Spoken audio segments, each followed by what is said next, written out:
सबसे पहले तो सर आपका धन्यवाद कि आपने यूनियन बजट 2025-26 पर आम आदमी पार्टी की ओर से मुझे बात रखने का मौका दिया।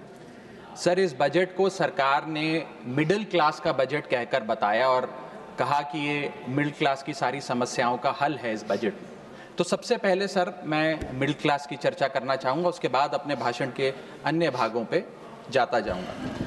सर, पहली बात तो यह है कि सरकारें मिडिल क्लास को एक आत्मा रहित कंकाल समझती हैं जिसकी हड्डियों पे चढ़ के $5 ट्रिलियन इकोनॉमी बनाना चाहती हैं। सर, इस देश का मिडिल क्लास कमर तोड़ मेहनत करता है, लेकिन इस मेहनत के बावजूद मिडिल क्लास गरीब हो रहा है, अमीर नहीं हो रहा। गरीबों के लिए तो अक्सर सब्सिडीज और स्कीम्स लाई जाती हैं जो कि लानी भी चाहिए। अमीरों के लिए production linked incentives, rebate, tax incentives, न जाने क्या क्या लाया जाता है, लेकिन इस देश के मिडिल क्लास को कुछ हासिल नहीं होता। ऐसा लगता है कि सरकारें समझती हैं कि देश के मिडिल क्लास के ना सपने हैं ना अरमान है, लेकिन वो सोने का अंडा देने वाली वो मुर्गी है जिसकी गर्दन जब चाहे मरोड़ के टैक्स वसूल लिया जाए। इसी के चलते सर मैं कहना चाहता हूं कि इस देश में मांग यानी कि डिमांड इसलिए गिर रही है क्योंकि इस देश का मिडिल क्लास सिकुड़ रहा है। तमाम आंकड़े एफएमसीजी सेक्टर से लेके गाड़ी बेचने वाले कंपनियों की सेल्स के आप उठाकर देखेंगे तो वो आपको यही बताएंगे कि इस देश का मिडिल क्लास खर्च नहीं कर रहा, और खर्च इसलिए नहीं कर रहा क्योंकि उसकी जेब में आमदनी ही नहीं है। मिडिल क्लास खाली सेंसस के लिए नहीं है सर, उसके भी अपने अरमान हैं, उसके अपने सपने हैं। 1989 में यूनाइटेड स्टेट्स ऑफ अमेरिका में एक पिक्चर बनी थी जिसका नाम था Honey I shrunk the kids. मुझे लगता है भारत देश में वर्ष 2025 में पिक्चर बननी चाहिए honey I shrunk India's middle class. Sir, मैं आपको साफ तौर पे बताना चाहता हूं कि मिडिल क्लास टैक्स उससे वसूला जाता है जैसे उससे किसी अधिकार से हम टैक्स ले रहे हैं और सुविधा उसको एहसान मुताबिक दी जाती है। सर, नेस्ले इंडिया के अभी आंकड़े आए जो इस देश की सबसे बड़ी एफएमसीजी कंपनियों में आता है।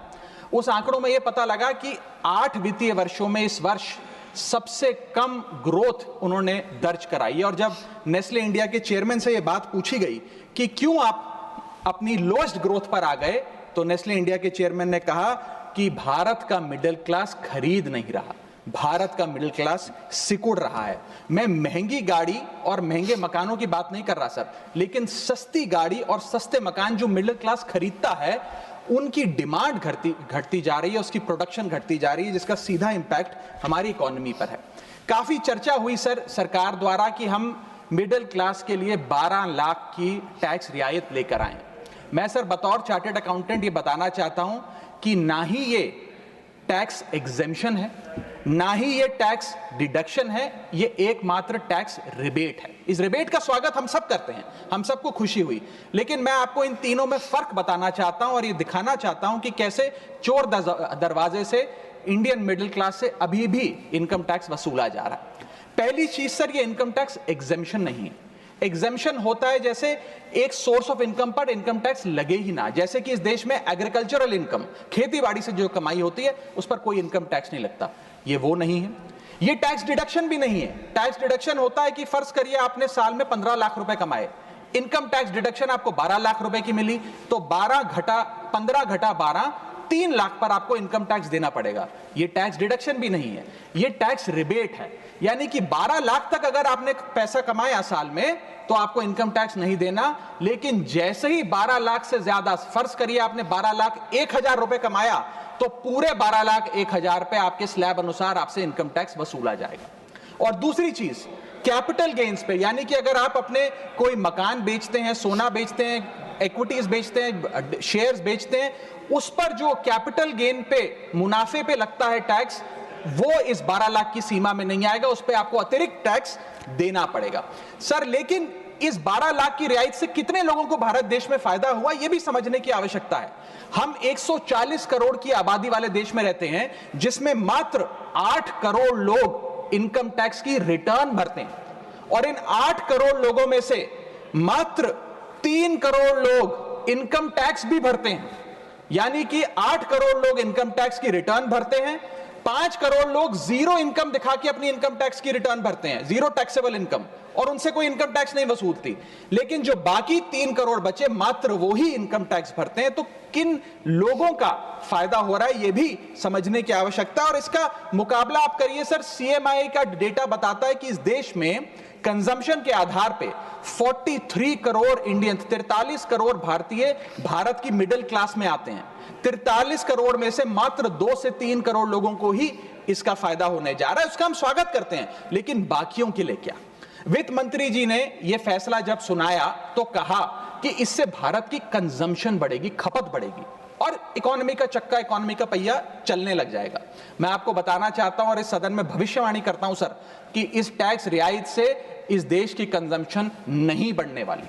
अगर आप वास्तव में इस देश की खपत यानी कि कंजम्पशन बढ़ाना चाहते हैं तो आपको इनकम टैक्स के साथ साथ जीएसटी नाम का टैक्स कम करना पड़ेगा, क्योंकि जीएसटी वो टैक्स है जो इस देश का अमीर से अमीर आदमी और गरीब से गरीब आदमी भी देता है। जब गरीब आदमी अपने घर में चूल्हा जलाने के लिए माचिस खरीदता है तो उस पर भी जीएसटी देता है, और अमीर आदमी जब सफर करने के लिए मर्सिडीज और बीएमडब्ल्यू खरीदता है उस पर भी जीएसटी देता है। जीएसटी वो लोग भी देते हैं जो इनकम टैक्स नहीं भरते, जीएसटी वो लोग भी देते हैं जिनको सरकार, उन 80 करोड़ भारतीयों को जिनको फ्री राशन देती है, जीएसटी उनसे भी वसूला जाता है। तो सही मायने में अगर आप भारत में खपत यानी कि कंजम्पशन को बढ़ाना चाहते हैं, इकोनॉमी रिवाइव करना चाहते हैं, तो आपको जीएसटी कम करना पड़ेगा और जीएसटी स्ट्रीमलाइन करना पड़ेगा।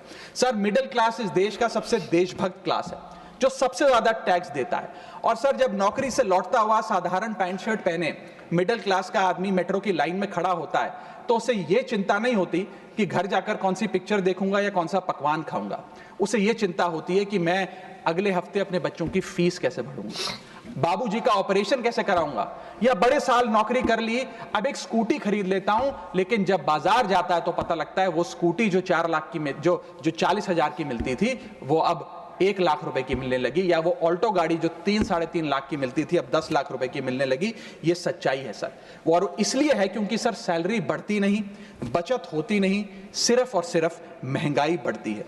और सर, मैं ये भी आपको बताना चाहूंगा, रिपोर्ट्स बताती है, इकोनॉमिक सर्वे ऑफ इंडिया बताता है कि सैलरी औसतन मात्र 3% बढ़ी है पिछले वित्तीय वर्ष में, जबकि food inflation 10%, health care inflation 15% और कंज्यूमर प्राइस इन्फ्लेशन और न जाने कितनी इन्फ्लेशन तो इनसे कहीं ज्यादा ऊपर आंकड़ों पर आज मंडरा रही है। लेकिन उसके मुकाबले सैलरी मात्र 3% बढ़ी है। सर, देश का मिडिल क्लास एक बहुत बड़े डेट ट्रैप में भी फंसने जा रहा है। मैं ये भी भविष्यवाणी आज करना चाहूंगा, क्योंकि भारत का household debt to GDP ratio आज 40% पे खड़ा हो गया। सरल भाषा में बताऊं तो भारत के मिडिल क्लास परिवार आज रोजमर्रा के जीवन के लिए, अपने डेली एक्सपेंसेस के लिए लोन लेने पर मजबूर हो गए हैं, चाहे वो पर्सनल लोन हो, चाहे वो क्रेडिट कार्ड के जरिए हो, या चाहे वो अन्य प्रकार से फाइनेंशियल इंस्टीट्यूशन से ब्याज पर पैसा लेना हो।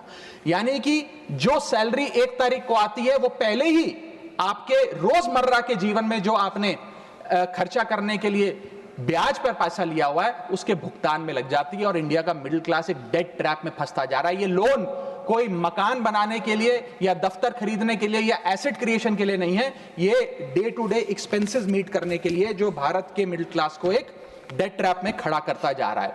सर, सैलरी तो 7 तारीख को आती है महीने की, लेकिन 1 तारीख को मकान मालिक आ जाता है दरवाजे पे दरवाजा खटखटाने की किराया दो। और सारी उम्र काम करने के बाद एक मिडिल क्लास का आदमी सोचता है कि अंत में रिटायरमेंट के समय एक छोटा सा अपना मकान, जमीन खरीद के मकान बनाऊंगा।